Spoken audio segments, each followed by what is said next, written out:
Hello everyone, and thank you for joining us again today on Takpo TV.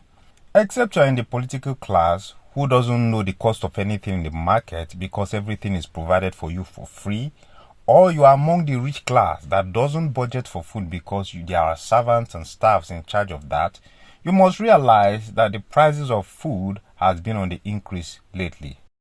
If you go to buy garri in the morning, by the time you go back to buy again in the evening, they will tell you that 100 naira has been added to the price, thinking that it has reached the maximum. No, by tomorrow when you come back again to buy, you will discover that another 150 naira has been added. The situation of Nigeria is a dino-catastrophic melancholy with a constructive frustration that will make you lose your mind ruinously. The funny part is the fact that once prices go up in Nigeria, they will never come down again. You know, there was a time recently that Naira was doing a marathon race with the dollar. Such that dollar was hitting close to 2,000 naira per dollar. Then it stopped and declined a bit. But till now, the prices of commodities that rose alongside the dollar rising then has refused to go back down. You know why? Because they will tell you that the goods that they bought during the time that Naira was going up has not been sold yet. It is a contradictory philosophy with a foster bilateral exaction. What has palm oil got to do with the dollar rising? What has yam and beans that we farm in our own father's land got to do with the price of dollar going up? I am beginning to think that Nigeria we are our own problem by ourselves. About that, let me give you a short breakdown. When it comes to buying and selling, there's an interchange among all products, even including services. You will ask, as you have, what has increase of the price of garri got to do with the dollar rise? Let me inform you that the man that farms cassava that is used for garri production will also want to buy a tractor to plow his farm. Or maybe he has a tractor already. He will need to buy parts for that tractor, and there are more equipment that you will need to buy or import. So to meet up with the increase of the prices of all these other imported commodities, he also needs to increase the price of cassava. It is a dynacoloquial disengagement. No wonder Chinua Achebe said things fall apart, the center cannot hold. Is it not the same way that the landlord will increase rent? And you will be asking, Baba landlord, here you built this house over 10 years ago. Why are you increasing the house rent because cement price has gone up? Baba landlord too still buys food. He pays school fees for his children. At the time he built that house, maybe the price of cement was 500 naira per bag. As such, maybe rent at that time was about 5,000 naira per annum. Would you expect him to still accept 5,000 naira per annum for rent today, when that money is not even enough to buy a bag of cement? That is half of the price of a bag of cement. That is a counter-bureaucratic question with a monopolized answer. So when prices of everything are now rising, what does the salary earner do? Because if you tell your guy to increase your salary, he will tell you that if you are no longer interested in working, shift aside because other people are looking for that your position. Now, the most affecting of all these price hikes is food, because food is something that you can't do without. In fact, you can decide to wear one piece of cloth for a whole year without changing it. You can decide not to transport yourself to anywhere for the whole year. You can even decide to live under the bridge for a whole year. Nothing will happen to you. You will survive. You have to be careful under the bridge, sir. This one that ritualists and kidnappers are everywhere these days. It is a case of hazardous society with a treacherous peril. All things being equal, people have been surviving under the bridge. But the point I'm trying to make is that you can survive without buying new clothes, paying rent, or transportation. But you cannot survive without food. Food is essential for us. And that's why there has been a tremendous increase in food price, because it's essential for our survival. You can cut down your ration, you can cut down the luxury of your food, but you can't cut off food completely from your life. Trying to cut off food from your life completely is a suicidal escapade with an adventurous encounter. Because even mad people still eat food to survive. Why would you now decide not to eat food again? Except your ancestors are already playing drums of exit for you from the other side. But how long will this expensive food price last, Seth? If you ever feel that the prices of food will come down soon, then you are dreaming in a land of fantasy. Please wake up. I heard news here and there that the government made efforts to see if they can reduce the prices of food or if they can solve food shortage. There is nothing we can do about that issue for now. Whatever anyone does will be a temporary fix, and I will explain to you. Number one, fuel subsidy that was removed has affected everything in Nigeria. If you didn't know much about that, please understand it now. Over time in Nigeria, whenever there is increase in fuel price, the price of every other thing goes up.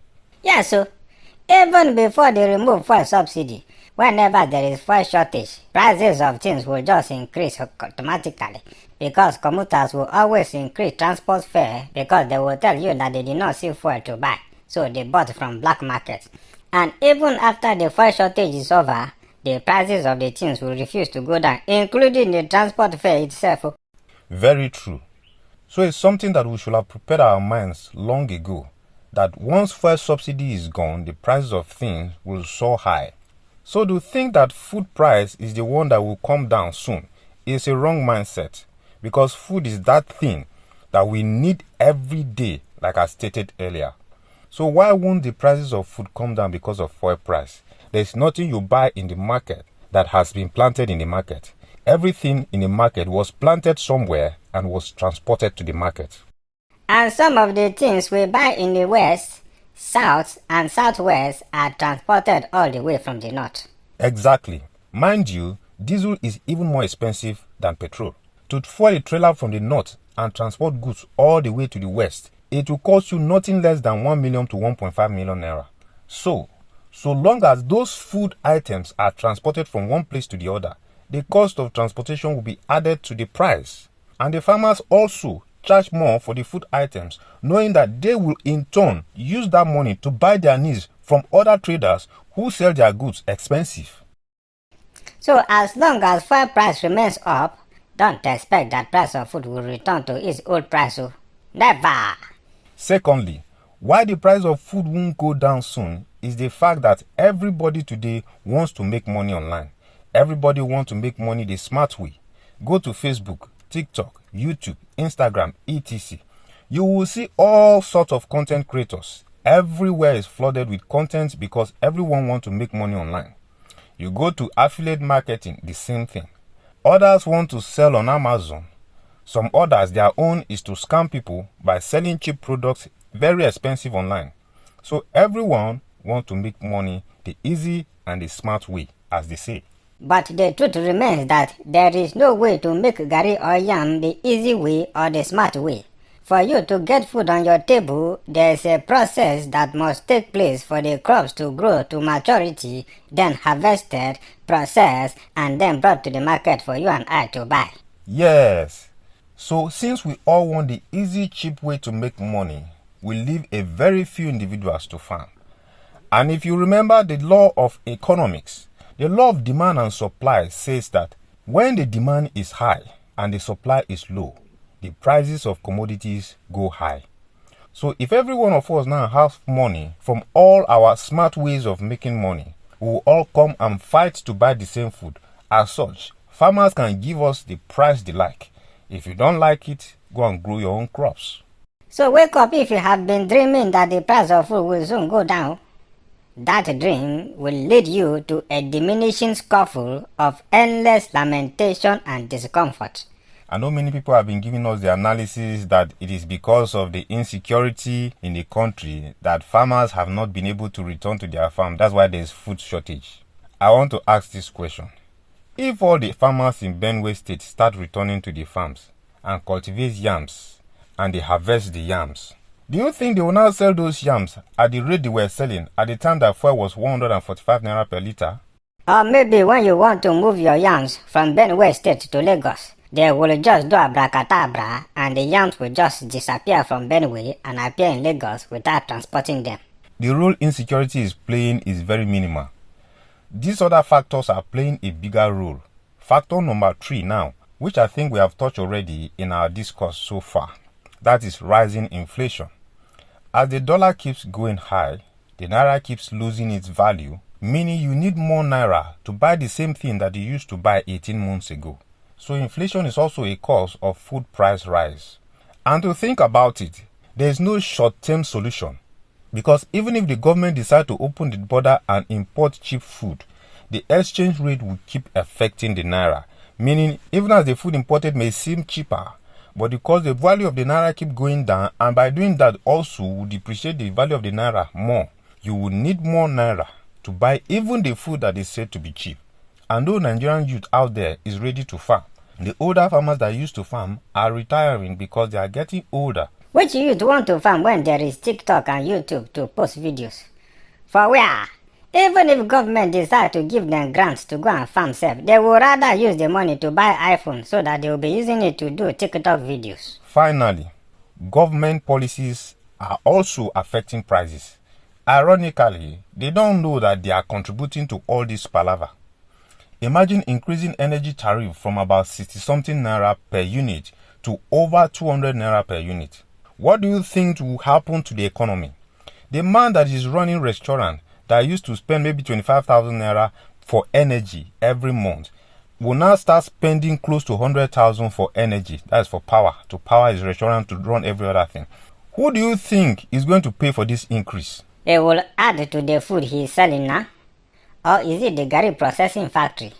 If they used to spend 120 naira for power to process the Gary every month, they will be spending like maybe 400,000 every month now with the new energy tariff. So you think they will go and pull out 400,000 naira from their savings to come and pay for power to produce Gary? No, now. They will add it to the price of the Gary. Or is it the bakery? Or the bottled water factory? Or is it those that are producing cereals, drinks, pasta, noodles? Name it.